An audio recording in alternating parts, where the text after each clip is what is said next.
मुल्क भर में ट्रैफिक हादसात में कीमती जानें ज़ाया। खुजार में डंपर ने मोटरसाइकिल सवार 2 नौजवानों को कुचल दिया। दोनों नौजवान मौके पर जाँ बहक। शनाख्त 16 साल मोहम्मद अनस और 15 साल मोहम्मद सलमान के नाम से हुई। ओकाड़ा में मोटरसाइकिल ग्रीन बेल्ट से टकरा गई। 60 साल बुजुर्ग शहरी दम तोड़ गए।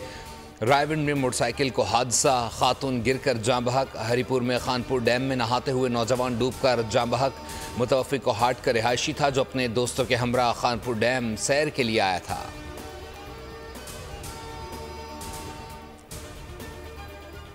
वज़ीर दाखिला मोहसिन नकवी ने कहा है कि चीनी शहरियों पर हमला अफगानिस्तान से ऑपरेट हुआ। सरहदी इलाकों में दहशत गर्दों को मदद फराहम की जा रही है। अफगान सरजमीन दहशत गर्दी के लिए इस्तेमाल हुई। दासुब शाम हमलों में TTP मुलव्विस है।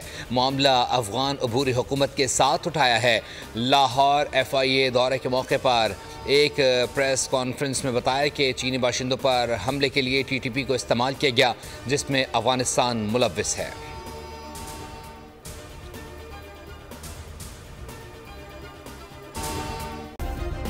सब्सक्राइब करें और बेल दबाएं ताकि कोई खबर रह न जाए।